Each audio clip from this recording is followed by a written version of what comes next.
नाजरीन, आप देख रहे हैं इंसाफ टाइम्स और यह हमारा खास प्रोग्राम खास खबरें आपके लिए, जहां हम लेकर आते हैं देश समाज इंसाफ और आपके अधिकारों से जुड़ी अहम और बड़ी खबरें।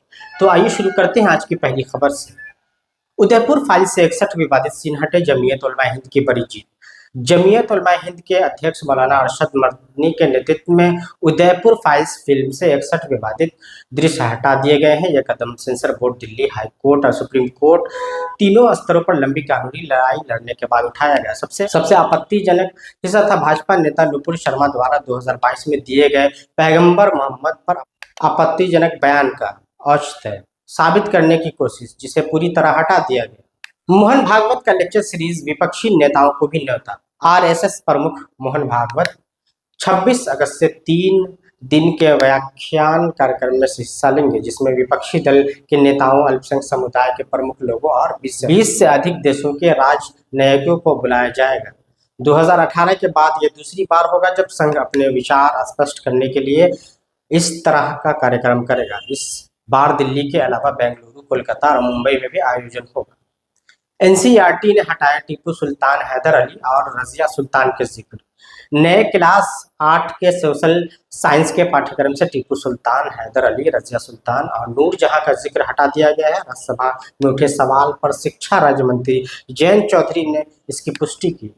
आलोचकों का कहना है कि यह इतिहास के अहम हिस्से को मिटाने की कोशिश है। मध्य प्रदेश में दलित लड़की से सामूहिक बलात्कार। मध्य प्रदेश के सीधी जिले में 19 वर्षीय दलित लड़की के साथ 5 लोगों ने जंगल में सामूहिक बलात्कार किया। लड़की के साथ मौजूद युवक को बुरी तरह से पीटकर बेहोश कर दिया गया। 3 आरोपियों को पुलिस ने हिरासत में लिया है, जबकि बाकी की तलाश जारी है। तमिल यूट्यूबर्स का वीडियो और जातिगत हिंसा पर विवाद। तमिल यूट्यूबर्स गोपी और सुधाकर को उनके व्यंग्यात्मक वीडियो सोसाइटी पावंगल को लेकर जाति विशेष समूह के गुस्से का सामना करना पड़ा है। वीडियो एक दलित कविन के ऑनर किलिंग की घटना पर आधारित। 30 वकीलों ने शिकायत दर्ज कर चैनल पर बैन की मांग की है। यह विवाद अभिव्यक्तियों की आज़ादी और जातिगत पाखंड पर एक नई बहस छेड़ रहा है। राहुल गांधी और एआईएमआईएम नेता इम्तियाज जलील का चुनाव चोरी का आरोप। कांग्रेस नेता राहुल गांधी ने कर्नाटक और महाराष्ट्र के चुनावों में बड़े पैमाने पर वोट चोरी का आरोप लगाया। दावा किया कि बेंगलुरु में सेंट्रल सीट फर्जी वोट डाले गए। महाराष्ट्र में एआईएमआईएम नेता इम्तियाज जलील ने भी अपने हार के पीछे का धांधली का आरोप लगाया है और चुनाव आयोग पर पक्षपात का आरोप लगाया। चुनाव आयोग ने इन दावों को झूठा और भ्रामक बताया।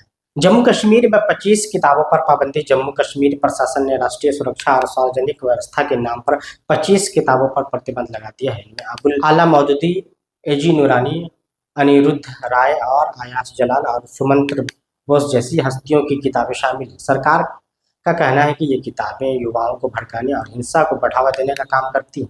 दिल्ली में मुस्लिम नाबालिग छात्रा की गोली मारकर हत्या। दिल्ली के जहांगीरपुरी मार्केट में सोमवार की रात एक दिल दहला देने वाली वारदात हुई। 15 साल की मुस्लिम छात्रा अपनी सहेली के साथ स्नैक्स खा रही थी, तभी 20 वर्षीय आर्यन नामक युवक ने अचानक ताबड़तोड़ गोलियां चला दी।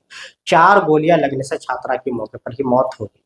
पुलिस के अनुसार आरोपी छात्रा से एक तरफा प्यार करता था और प्रपोजल ठुकराए जाने पर उसने यह कदम उठाया। आरोपी फरार है, पुलिस तलाश में जुटी है।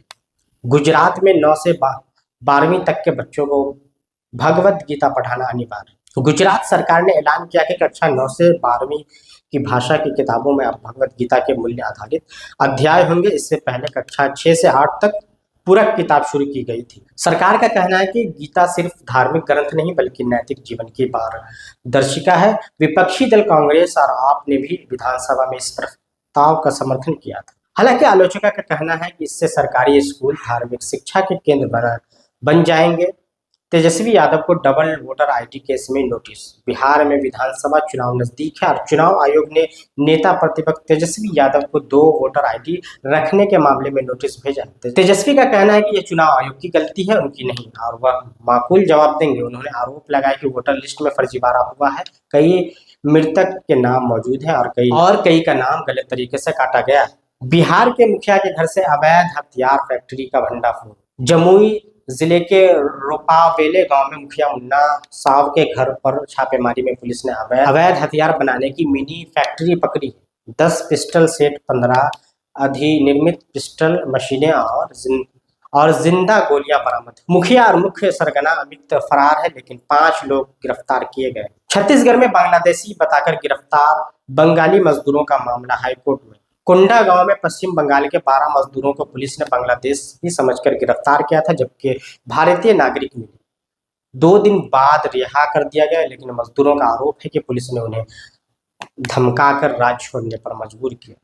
अब हाईकोर्ट ने राज्य सरकार से जवाब तलब किया है और मामले की अगली सुनवाई जल्द होगी। एम्स में 40% फैकल्टी पद खाली, चिकित्सा शिक्षा पर असर। संसद में पेश आंकड़ों के मुताबिक देश के 21 एम्स में 2561 फैकल्टी पद खाली हैं। एम्स दिल्ली में ही 462 पद रिक्त हैं। विशेषज्ञों का कहना है कि कम वेतन और निजी अस्पतालों में बेहतर अवसर के कारण डॉक्टर सरकारी संस्थानों में नहीं आना चाहते हैं। सरकार का कहना है कि भर्ती प्रक्रिया लगातार चल रही है और विजिटिंग फैकल्टी योजना भी शुरू की गई है।